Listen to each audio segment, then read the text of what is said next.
இப்போ இந்த வீடியோவில் நம்ம எந்த மேட்சை பற்றி பார்க்க போகிறோம்னு பார்த்தீங்கன்னா New Zealand versus West Indies first T20 மேட்சோட Dream eleven team and Dream eleven preview தான் பார்க்க போகிறோம். இந்த மேட்ச் வந்து எங்கே நடக்க போகுதுன்னு பார்த்தோம்னா ஆக்லாண்டில் இருக்கிற ஈடன் பார்க் ஸ்டேடியத்தில் தான் இந்த மேட்ச் வந்து நடக்க போகுது. அடுத்து இந்த மேட்சோட பிச் ரிப்போர்ட் பற்றி பார்ப்போம். இப்போ இந்த மேட்சோட பிச் ரிப்போர்ட் பற்றி பார்த்தோம்னா பிச்சை பொறுத்த வரைக்கும் நியூட்ரலாக தான் இருக்க போகுது. அதே சமயம் வந்து பார்த்தீங்கன்னா இங்கே பேட்ஸ்மேனுக்கு ஒரு நல்ல சப்போர்ட் கிடைக்கும், ஒரு நல்ல அட்வான்டேஜ் கிடைக்கும் அப்படின்னு கூட வந்து பார்த்தீங்கன்னா சொல்லலாம். இன்னும் கொஞ்சம் டீப்பாக இந்த பிச் ரிப்போர்ட் பற்றி பார்ப்போம். ஆக்சுவலாக ஆக்லாந்து ஸ்டேடியம் பொறுத்த வரைக்குமே வந்து பார்த்தீங்கன்னா ஸ்ட்ரைட் பவுண்டரிஸ் கொஞ்சம் வந்து ரொம்பவே ஷார்ட்டாக இருக்கும். அதேமாதிரி சைட் பவுண்டரிஸ் ஓரளவுக்கு வந்து பார்த்தீங்கன்னா லாங்கராக இருக்கும். கிட்டத்தட்ட வந்து பார்த்தீங்கன்னா ஒரு 67 to 69 மீட்டர்ஸ்க்குள்ளே வந்து பார்த்தீங்கன்னா அந்த மாதிரி சைட் பவுண்டரிஸ் இருக்கும். ஸோ மேபி வந்து பார்த்தீங்கன்னா நேராக அடிக்கக்கூடிய பேட்ஸ்மேன்ஸ் இங்கே அதிகமாகவே ஸ்கோர் பண்ணலாம். ஸோ ஓவராலுமே வந்து பார்த்தீங்கன்னா இங்கே வந்து நிறைய 200+ ஸ்கோர்ஸ் வந்து பார்த்தீங்கன்னா இது வரைக்குமே T20ல பார்த்துருக்குறோம். ஸோ அதே சமயம் இங்கே ஒரு 150க்குள்ளே ரெஸ்ட்ரிக்டாகவும் அதிகமாகவும் பார்த்துருக்குறோம். ஸோ இது வந்து பார்த்தீங்கன்னா என்ன கேட்டிங்கன்னா பொதுவாகவே ஆக்லாண்டை பொறுத்த வரைக்குமே நிறைய பேர் சொல்கிறது ஸ்ட்ரெயிட்டாகவே வந்து பார்த்தீங்கன்னா இது வந்து ஒரு ஹையர் ஸ்கோர் வென்யூ. ஸோ இங்கே வந்தாவே வந்து பார்த்தீங்கன்னா மோர் ஓவர் வந்து ஒரு 190+ இல்லை 200+ அடிப்பாங்க அப்படின்ற மாதிரி வந்து பார்த்தீங்கன்னா ஒரு தாட் இருக்கும். பட் என்னை பொறுத்த வரைக்கும் கேம் எப்படி வேணாலும் மாறக்கூடிய ஒரு கிரவுண்டு தான் சொல்லுவேன் இந்த ஆக்லாண்டை பொறுத்த வரைக்கும். பட் ஆனால் ஒரு பேட்ஸ்மேன் எடுத்துக்கிட்டோம்னா அவர் வந்து மேபி ஒரு ஸ்ட்ரைட்டாக அடிக்கிறாரு. ஸோ அந்த மாதிரியான ஒரு பேட்ஸ்மேன் அதாவது வீணுவாங்க. ஸோ அந்த ஒரு ரேஞ்சில் அடிக்கக்கூடிய பேட்ஸ்மேன்ஸ் இங்கே நிறையாவே வந்து பார்த்தீங்கன்னா சக்ஸஸிவாகவும் இருந்திருக்காங்க. ஸோ அதனால தான் வந்து பார்த்தீங்கன்னா ஸ்கோர்ஸ் வந்து மேபி அந்த ஒரு 180+ ஒரு 200+ போகிறதுக்கு காரணமும் மேபி வந்து பார்த்தீங்கன்னா அவங்களா தான் மோஸ்ட்லி வந்து பார்த்தீங்கன்னா இருப்பாங்க. ஸோ இந்த கிரவுண்டை பொறுத்த வரைக்கும் அப்படி தான் இருக்க போகுது. ஸோ அதே சமயம் வந்து பார்த்தீங்கன்னா இங்கே ஃபாஸ்ட் பாலர்ஸும் டீசெண்டாக பண்ணுவாங்க. அட் த சேம் டைம் ஓரளவுக்கு மறைக்கப்பட்ட மாரி வந்து பார்த்தீங்கன்னா தோன்றது ஸ்பின்னர்ஸ் தான். இங்கே ஸ்பின்னர்ஸுமே வந்து பார்த்தீங்கன்னா ஈக்குவலாக நல்லாவே சப்போர்ட் பண்ணி போட்டிருக்காங்க. பட் இருந்தாலும் ஸ்டாட்ஸ் எடுத்து பார்த்தோம்னா பெரிய அளவில் வந்து பார்த்தீங்கன்னா இங்கே வந்து ஸ்பின்னர்ஸ்க்கு இங்கே வந்து டர்ன் கிடையாது. பட் இருந்தாலுமே ஸ்பின்னர்ஸும் ஓரளவுக்கு டீசெண்டான பர்ஃபார்மன்ஸ் கொடுத்துருக்காங்க. என்ன கேட்டிங்கன்னா இது வந்து ஒரு நியூட்ரலான ஒரு ட்ராக்ன்றது அதனால தான் நான் சொல்லியிருக்கேன். அப்படி இல்லைனா நான் வந்து ஸ்ட்ரைட்டாகவே பேட்ஸ்மேனுக்கும் ஃபாஸ்ட் பாலர்ஸ் அப்படின்ற மாதிரி தான் நான் எப்பயுமே சொல்லியிருப்பேன். பட் இங்கே நியூட்ரல்ன்ற வார்த்தையை போட்டுட்டு அந்த அட்வான்டேஜ் மட்டும் பேட்ஸ்மேனுக்கு அப்படின்றது மாதிரி தான் நான் கொடுத்துருக்கேன். அதுக்கு ரீசன் தான் நீங்கள் வந்து ரிப்போர்ட்ஸ் எடுத்து பார்த்தீங்கன்னா அங்கே வந்து ஸ்பின்னர்ஸ்க்கு பெரிய அளவில் இங்கே சப்போர்ட் இருக்காது அப்படின்ற மாதிரி தான் சொல்லியிருப்பாங்க. பட் இருந்தாலும் என்ன ஒரு தனிப்பட்ட ஒப்பீனியனில் இங்கே ஸ்பின்னர்ஸும் வந்து பார்த்தீங்கன்னா நல்லாவே விக்கெட்ஸ் எடுத்திருக்காங்க. மேபி வந்து பார்த்தீங்கன்னா டேர்ன் இல்லைனாலும் இங்கே எபிலிட்டி யூஸ் பண்ணி வந்து பார்த்தீங்கன்னா ஸ்பின்னர்ஸ் அதிகமாக விக்கெட்ஸ் எடுத்திருக்காங்க. நீங்கள் இதுக்கு முன்னாடி நடந்த இங்கே மேட்சாக பார்த்துருந்தீங்கன்னா கூட இருந்திருக்கும். ஸ்பின்னர்ஸ் நல்லா ஷைன் பண்ணியிருக்காங்க. ஸோ நியூசிலாந்து சைடு வந்து ஒரு ஈஷ் சோதியாக இருக்கட்டும். ஸோ கடைசியாக நடந்த இந்தியா கூட மேட்ச் ஸோ இங்கே சகலும் வந்து பார்த்தீங்கன்னா 3 விக்கெட் எடுத்திருக்காரு. அட் த சேம் டைம் ஜடேஜாவும் நல்லா பர்ஃபார்மன்ஸ் பண்ணியிருக்காரு. ஸோ இங்கே நீங்கள் எடுத்து பார்த்தீங்கன்னா ஸ்பின்னர்ஸும் ஈக்குவலாக வந்து பார்த்தீங்கன்னா நல்லா கான்ட்ரிபியூட் பண்ணியிருக்காங்க. என்ன கேட்டிங்கன்னா ஒரு மாதிரி நியூட்ரலாக தான் இருக்கும், எல்லாருக்குமே சப்போர்ட் இருக்கும். பட் இருந்தாலும் அட்வான்டேஜ் பேட்ஸ்மேன். அது காரணம் நான் சொன்ன மாதிரி அந்த ஷார்ட்டர் பவுண்டரிஸ். ஸோ இதான் வந்து பார்த்தீங்கன்னா இந்த மேட்சோட பிச் ரிப்போர்ட். ஸோ வெதரை பொறுத்த வரைக்குமே ஒரு சில ரிப்போர்ட்ஸ் வந்து பார்த்தீங்கன்னா மழை இருக்கும். ஸோ அப்படின்ற மாதிரி சொல்கிறாங்க. அதாவது க்ளவுடியாக இருக்கும். அதே அட் த சேம் டைம் வந்து பார்த்தீங்கன்னா மேபி ஒரு சின்ன ஒரு சான்ஸ் இருக்குது மழைக்கு டிஸ்டர்பன்ஸ் பண்ணுற அப்படின்ற மாதிரி சொல்லியிருக்காங்க. பட் இருந்தாலும் அது எந்த அளவுக்கு வந்து உண்மை அப்படின்றது நம்ம டெலிவிஷனை பார்க்கல தான் தெரியும். பட் இருந்தாலும் மேபி க்ளவுடியாக இருக்கிறதுக்கு உண்டான ஒரு வாய்ப்பு இருக்குது அப்படின்ற மாதிரி வந்து பார்த்தீங்கன்னா வெதர் ரிப்போர்ட்டில் இருக்குது. ஸோ இதான் வந்து பார்த்தீங்கன்னா இந்த மேட்சோட பிச் அண்ட் வெதர் ரிப்போர்ட். அடுத்து நியூசிலாண்டோட ப்ராபபிள் பிளேயிங் லெவன் பார்ப்போம்.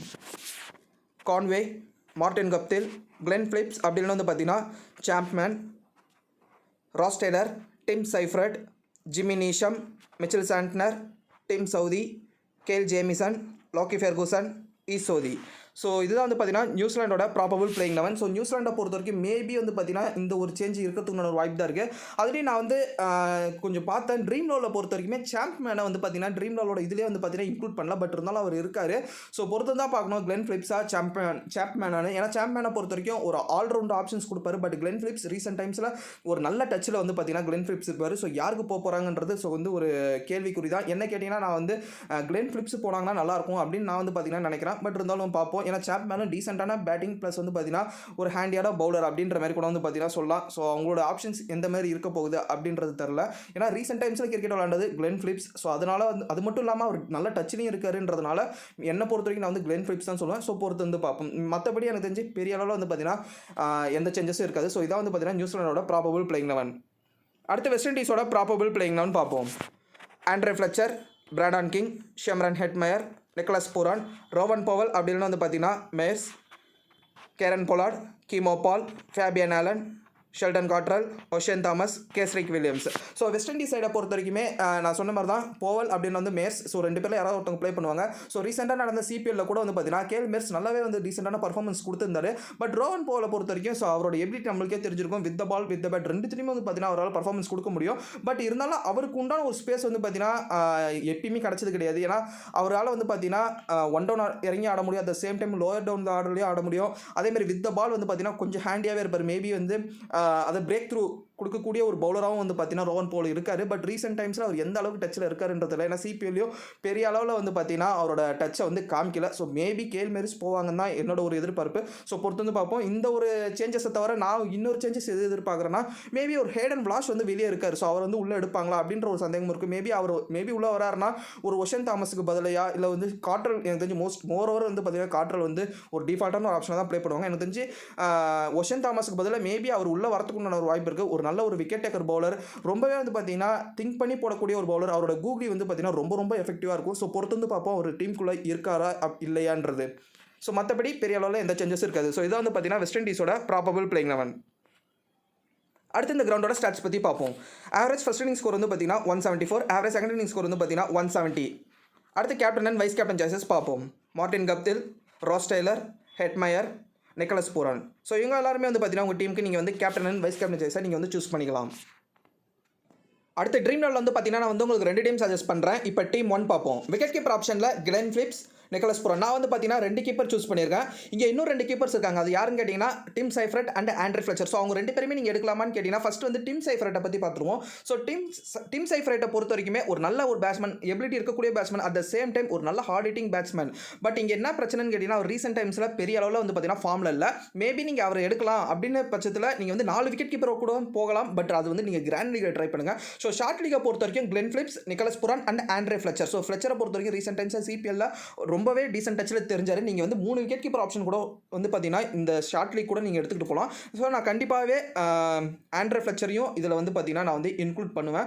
மஸ்ட் பிக்குன்னு சொல்ல மாட்டேன். பட் இருந்தாலும் அவர் எடுத்தாலும் தப்பு இல்லை அப்படின்ற மாதிரி தான் நான் வந்து பார்த்தீங்கன்னா சொல்லுவேன். பட் என்னோட ஒரு விக்கெட் கீப்பர் ஆப்ஷன் இங்கே வந்து பார்த்தீங்கன்னா Glenn Phillips and Nicholas Pooran. அடுத்து பேட்ஸ்மேன்ஸ் ஆப்ஷன்ஸில் பார்த்தோம்னா Martin Guptill, Ross Taylor, Shimron Hetmyer. அடுத்து ஆல்ரவுண்டர்ஸ் ஆப்ஷன்ஸில் பார்த்தோம்னா மிச்சல் சாண்ட்னர், கேரன் போலார்டு. அடுத்து பவுலர்ஸ் ஆப்ஷன்ஸில் பார்த்தோம்னா Lockie Ferguson, Kyle Jamieson, Kesrick Williams, Sheldon Cottrell. So இந்த டீமுக்கு வந்து பார்த்தீங்கன்னா நான் வந்து மார்டின் கப்தில் கேப்டனாகவும் ஹெட்மயரை வைஸ் கேப்டனாகவும் கொடுத்துருக்கிறேன்.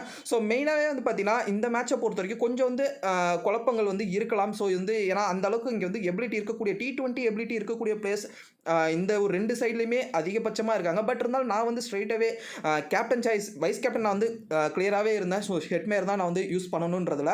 பட் ஆனால் கேப்டன் சாய்ஸை பொறுத்த வரைக்கும் நான் வந்து கப்திலா இல்லை வந்து ராஸ் டெய்லரா, ஸோ இவங்க 2 பேரில் தான் என்னோட டீம் 1, அதாவது சேஃபாக ஓரளவுக்கு வந்து எப்பயுமே நான் சேஃபாக கொடுக்குறது இந்த டீம் 1. ஸோ அதுக்காக நான் யோசிக்கக்குள்ள எனக்கு வந்து Martin Guptill and Ross Taylor தான் வந்து ஃபர்ஸ்ட் ஆஃப் ஆல் இருந்தாங்க கேப்டன் சாய்ஸில். ஸோ நான் ஏன் மார்டின் கப்தில் இங்கே கொடுத்துருக்கேன் அப்படின்ற பட்சத்தில் பார்த்தீங்கன்னா so 2 reason. First of all வந்து பார்த்தீங்கன்னா மார்டின் கப்தில் அவரோட ஹோம் கிரவுண்ட். ஸோ ஏகப்பட்ட கிரிக்கெட், ஏகப்பட்ட ரெக்கார்ட்ஸ் வந்து பார்த்தீங்கன்னா அவர் இந்த ஆக்லாந்து ஸ்டேடியத்தில் வச்சிருக்காரு. அது மட்டும் இல்லாமல் இன்னொரு முக்கியமான விஷயம், அவர் ஏன் அங்கே வச்சிருக்காருன்னு கேட்டிங்கன்னா அவர் மோரோவர் வந்து பார்த்தீங்கன்னா மார்டின் கப்திலை பொறுத்த வரைக்கும் இந்த அக்ராஸ் த பேட்லாம் வந்து பார்த்தீங்கன்னா பெரிய அளவில் ஆட மாட்டாரு. த்ரூ த லைன், அதாவது வந்து பார்த்தீங்கன்னா ஸ்ட்ரைட் பேட் ஆடக்கூடிய ஒரு பிளேயர், அதாவது இந்த வி ஷேப்னு நான் சொன்னேன் பார்த்தீங்களா. ஸோ அந்த மாதிரி பிளேயர் வந்து பார்த்தீங்கன்னா மார்டின் கப்தில். ஸோ அவரால் மேபி வந்து பார்த்தீங்கன்னா இன்னுமே ஹையராக ஸ்கோர் பண்ண முடியும். அதுவும் இல்லாமல் நான் சொன்ன மாதிரி தான் ஆல்ரெடி ஏன் இங்கே ரெக்கார்ட்ஸ் இவ்வளோ வச்சிருக்காருன்னு கேட்டிங்கன்னா அந்த ஷார்ட் பவுண்டரிஸை அதிகமாக வந்து பார்த்தீங்கன்னா மார்டின் கப்தில் யூஸ் பண்ணியிருக்காரு. அதுவும் இல்லாமல் அவரோட பேட்டிங் ஸ்டைலும் அதுதான், அந்த த்ரூ த பேட் போடுறதுனால ஸோ மோரோவர் ரன் ஸ்கோர் பண்ணோம். ஏன்னா ஸ்ட்ரைட் ஃபீல்டில் வந்து பெரிய அளவில் வந்து கேப்டன் வந்து நிற்க வைக்க மாட்டாங்க. ஒரு மாதிரி வந்து பார்த்தீங்கன்னா long on long off, so இப்படி போயிடும். அதாவது வந்து பார்த்தீங்கன்னா ஸோ ஸ்ட்ரைட்டாகவே நிற்க வைக்கிறது கொஞ்சம் வந்து பார்த்தீங்கன்னா யோசிப்பாங்க எப்பயுமே. ஒரு சில பிளேயர்ஸ்க்கு வைப்பாங்க. ஒரு கேரன் போலார்டு எடுத்துக்கலாம். ஸோ அவங்களுக்கு வந்து பார்த்தீங்கன்னா அந்த மாதிரி கேப்டன் வந்து ஃபீல் செட் பண்ணுவாங்க. பட் இருந்தாலும் மார்டின் கப்திலுக்கு ஏன் அந்த மாதிரி செட் பண்ண மாட்டேங்கிறாங்கன்றது எனக்கு தெரியல. பட் இருந்தாலும் ஷார்ட்டர் பவுண்டரிஸ் ஸ்ட்ரைட்டாகவே வந்து பார்த்தீங்கன்னா ஸ்ட்ரைட் பவுண்டரிஸ் வந்து ஷார்ட்டாக இருக்கிறதுனால ஸோ மார்டின் கப்திலோட பவர் அவருக்கு வந்து பார்த்தீங்கன்னா எந்த மாதிரி அவர் ஹிட் பண்ணார்னா பால் போகுன்றது நமக்கு தெரியும். ஸோ இதெல்லாம் வச்சு பார்க்கல. ஸோ ஒரு பெஸ்ட்டான ஒரு கேப்டன் சாய்ஸாக எனக்கு வந்து மார்டின் கப்தில் தோணுனார். ஸோ அதனால தான் நான் வந்து பார்த்தீங்கன்னா மார்டின் கப்தில் கொடுத்துருக்கேன். மேபி நீங்கள் ராஸ் டெய்லருக்கு போகலாமான்னு கேட்டிங்கன்னா எஸ், தாராளமாக வந்து பார்த்தீங்கன்னா ராஸ் டெய்லருக்கும் போகலாம். 2 டவுன் இறங்குறாரு. ஸோ அதுவும் இல்லாமல் ரெஸ்பான்சிபிலிட்டி எடுத்து ஆடுவார். வந்ததுமே வந்து பார்த்தீங்கன்னா கொஞ்சம் இனிஷியலாக டைம் எடுத்துப்பார். ஆக்சுவலாக மேபி ராஸ் டெய்லர் 1 டவுன் இறங்குறாரு அப்படின்ற பட்சத்தில் நான் வந்து கண்ணை மூடிட்டு ராஸ் டெய்லருக்கு தான் போயிருப்பேன். பட் இருந்தாலும் 2 டவுன் வராருன்றதுனால நான் வந்து இந்த ஒரு ரீசன்ஸ் மேபி வந்து பார்த்தீங்கன்னா ஒரு மார்டின் கப்திலுக்கு ஒரு ஹோம் கிரவுண்டு அந்த ஒரு அட்வான்டேஜில் குழம்பிருக்கலாமே தவிர பெரிய அளவில் வந்து பார்த்தீங்கன்னா நான் வந்து ராஸ் டெய்லருக்கு தான் போயிருப்பேன். இவர் 2 டவுன் வராருன்றதுனால அந்த ஒரு சின்ன ஒரு நெருடல் வந்து பார்த்தீங்கன்னா எனக்கு இருந்தது. ஸோ இவருக்கு வந்து எந்த அளவுக்கு ஆப்பர்ச்சுனிட்டி கிடைக்கும், எந்த அளவுக்கு பால்ஸ் கிடைக்கும் அப்படின்ற மாதிரி எனக்கு வந்து பார்த்தீங்கன்னா தோணுச்சு. ஸோ அதனால தான் நான் வந்து பார்த்தீங்கன்னா மார்டின் கப்தில் போய்ட்டு அட் த சேம் டைம் நான் சொன்ன மாதிரி இந்த ரீசன்ஸும் அதுக்கு ஒரு முக்கியமான காரணம் மார்டின் கப்திலுக்கு போனது.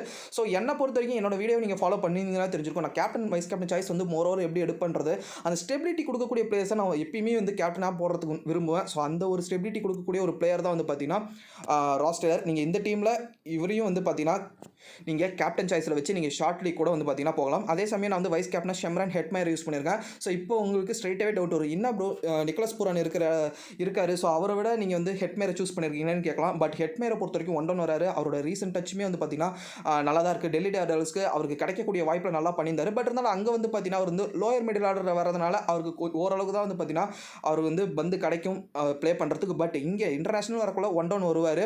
அப்படின்ற பட்சத்தில் எஸ் கண்டிப்பாகவே வந்து ஹெட்மயர் ஒரு பெரிய ஸ்கோருக்கு போகிறதுக்குண்டான ஒரு வாய்ப்பு இருக்குது. நீங்கள் மேபி நிக்கலஸ் பூரானை சூஸ் பண்ணலாமான்னு கேட்டிங்கன்னா எஸ் அஃப்கோர்ஸ் சூஸ் பண்ணலாம். பட் இருந்தாலும் அவர் 2-1 வராரு. மேபி வந்து பார்த்தீங்கன்னா பொலாட் எந்த மாதிரி திங்க் பண்ணுவார் ஒரு கேப்டனா அப்படின்றது தெரியாது. ஏன்னா ஒரு சில வாட்டி நம்மளே பார்த்துருக்கோம், பொலாட் வந்து ஸ்ட்ரைட்டாகவே வந்து பார்த்தீங்கன்னா 2-1 வந்த சமயமும் இருக்குது. ஸோ அதனால் எனக்கு வந்து பார்த்தீங்கன்னா கொஞ்சம் வந்து பயமாக இருந்தது நிக்கலஸ் பூரானை போடுற வரைக்கும். ஜஸ்ட் வந்து பார்த்தீங்கன்னா ஏன் ராஸ்டரில் நிக்கலஸ் பூரானை யூஸ் பண்ணனா ஜஸ்ட் ஒரே ஒரு ரீசன் பெரிய அளவில் சொல்லாமல் கேட்டிங்கன்னா அவங்களோட பொசிஷன் தான். ஸோ மற்றபடி எதுவுமே கிடையாது. ஸோ எபிலிட்டியை பொறுத்த வரைக்கும் அவங்க டச்சை பொறுத்த வரைக்கும் 2 பேருமே சூப்பரான டச்சில் தான் இருக்காங்க. நீங்கள் இவங்கள கூட கேப்டன் வைஸ் கேப்டனாக வச்சு இந்த டீமை நீங்கள் ஷார்ட் லீக் கூட அப்படியே எடுத்துகிட்டு போகலாம். அதாவது ராஸ் டெய்லர் கேப்டனாகவும் நிக்கலஸ் பூரானை வைஸ் கேப்டனாக வச்சு. அதேமாதிரி இன்னொரு விஷயம் உங்களுக்கு எல்லாருமே தோணும், ஸோ வெஸ்ட் இண்டீஸ் நியூசிலாந்து மோதுது, அதுவும் நியூசிலாண்டோட ஹோம் டவுனில் இருக்கிறாங்கன்றதுனால 7-4 அந்த காம்பினேஷனில் எடுக்கலாமா ப்ரோ அப்படின்னு கேட்டிங்கன்னா நான் வந்து அப்படின்னு எதுக்குமே சொல்ல மாட்டேன். ஏன்னா அப்படி இருந்ததுன்னா நான் வந்து என்னோட வீடியோவில் ஸ்ட்ரைட்டாகவே நான் சொல்லிவிடுவேன்.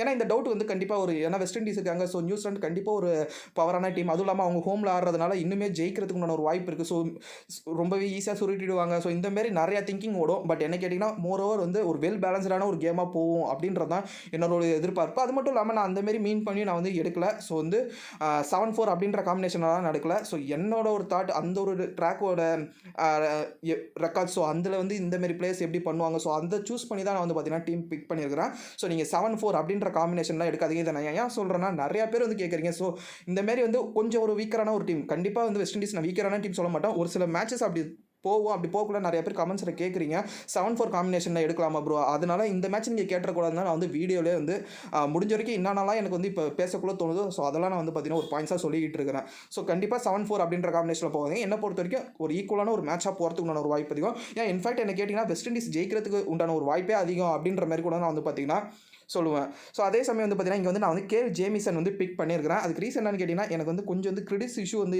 ஏற்பட்டது. கேட்கலாம் ப்ரோ ஓரளவுக்கு ஈஸியாக தானே இருக்குது எடுக்கிறதுக்கு, எப்படி கிரெடிட்ஸ் இஷ்யூ வந்ததுன்னு நீங்கள் கேட்கலாம். பட் ஆனால் எனக்கு வந்து பார்த்தீங்கன்னா இங்கே வந்துருச்சு.